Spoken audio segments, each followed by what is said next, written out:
almost everybody I talk to, in their mind, they're talking about, wow, I need to make some changes somehow, either financially or personal in some way.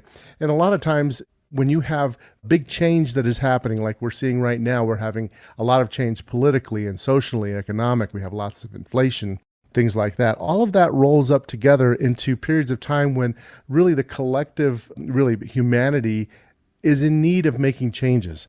And we have a way that we can make a change that is really bad, or we can make changes that are really good. My hope is that these summer shorts can help you personally find some ideas, even one idea that's going to help you make better choices and move towards the good in your life and in your family's life.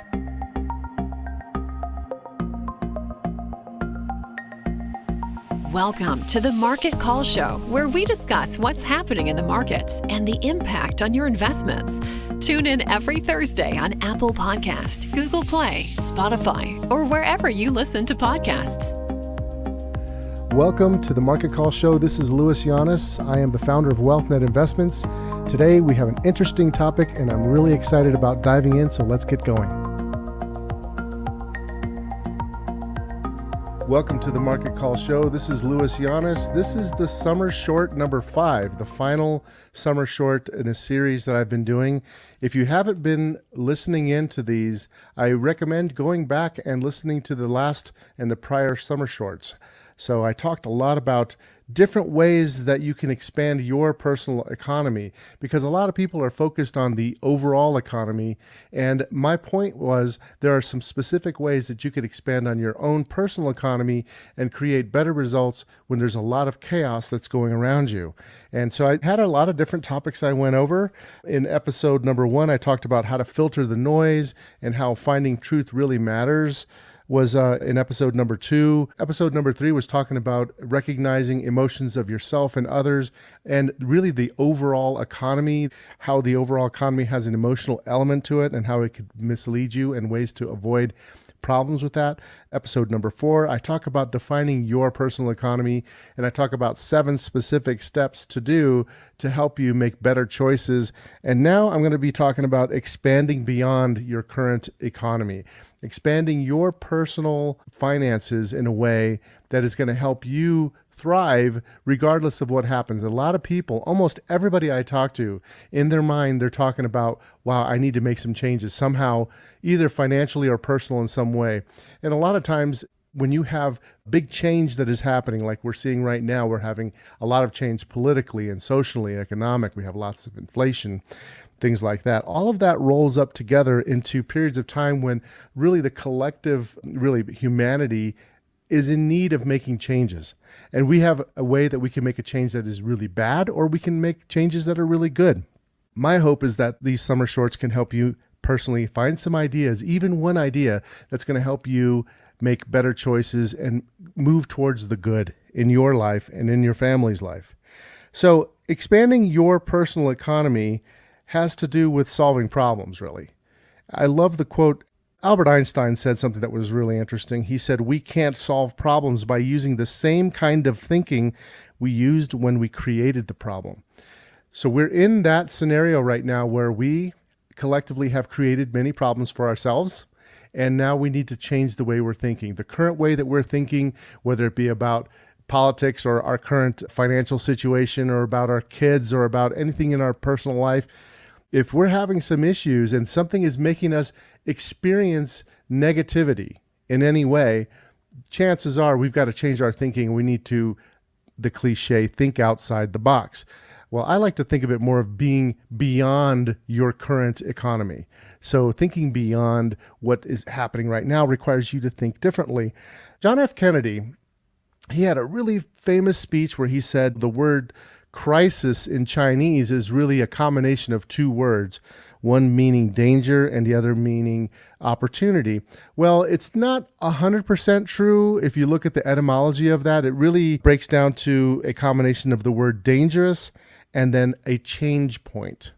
And that change point can go one way or the other in a crisis. A crisis can turn into a malaise that lasts forever or lasts a long period of time, and it may take years and years for you to recover from.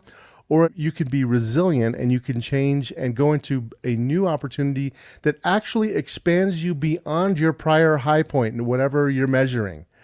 So what I'm talking about now are techniques that we can use that will help us expand beyond our high point to reach new limits, be beyond where we were before in how we think, in how we live our lives, and in particular, how we invest, because I'm in the investment world. So that's really what I want to be talking about. Okay, so there's something I learned a while years ago. You may know that I'm a big fan of Dan Sullivan, who is the founder of Strategic Coach. You could check him out. We'll put something in the show notes. You could see, lead you to his link. It's strategiccoach.com. But anyway, one of the things that Dan Sullivan really talks about is how you can expand, or you could change and transform your experiences, in particular your negative experiences. It can be positive too, but in this case, we're going to be talking about negative experiences. You can take a negative experience, and say, I'm going to transform that and learn from that and actually expand beyond. I just think that that concept makes a lot of sense, and it's really not anything so difficult other than to change the way you think. So first, you have to kind of understand, why the heck am I having a negative experience, whether it be with my investments or whether it be with my whatever relationships. And what exactly is that negative experience? Just really clearly spell it out, and you have to tell the truth about what it is.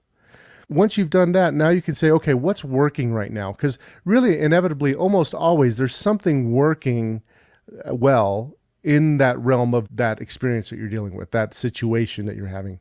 It's important to know what's working well, because you may not want to change those things that are working well. But what's working now, and if you can't really think of anything, you could say, well, what could be working well and what could be working now? If you worry about your investments, need to make complex financial decisions, or pay unnecessary taxes, a lack of proper financial planning and investing may already be costing you a great deal. When you are ready to turn your peace of wealth into peace of mind, go to wealthnetinvest.com and click on the Schedule a Call button to talk to us and get a free consultation today. And then once you've done that, say, okay, now what's not working? And that's really what's been driving you, typically drives why you even do this exercise. But what's not working, and list them out very specifically, what's not working. And then this question blew my mind when I heard Dan Sullivan say it. He said, knowing what I know now, what would I change? And that's such a powerful, simple question, but knowing what I know now, what would I change? You can't go back and change it, but you can actually learn and list that out. Now, these are things that everybody knows in their heart of hearts to do, but rarely sequentially, and writing it down really helps. Write it down. Knowing what I know now, what would I change? What would I have done differently? And then you just take each one of those items. You say, okay, now what policy am I going to make for myself, and what action plan am I going to make for myself for each one of those items? It's incredible what can happen from there, but because you may just get one idea that could literally change the entire issue. But when it comes to investing, a lot of people are facing that. They need to go through this type of a problem because we have some situations that are difficult in the investment world. We have to understand that there are limitations, right? Okay. I just had a podcast interview with Rob Carver. He's a former analyst and portfolio manager for a very large hedge fund, multi-billion-dollar hedge fund. Very smart person, and I can't wait to share that particular interview with you.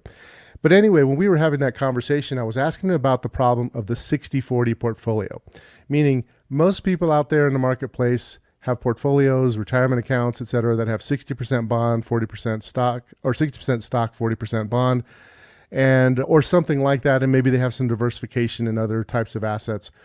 But the problem that a lot of people are facing right now, if we have rising inflation, which can continue, inflation continues, then rates would go up and bond prices would go down, which means you lose money in bonds.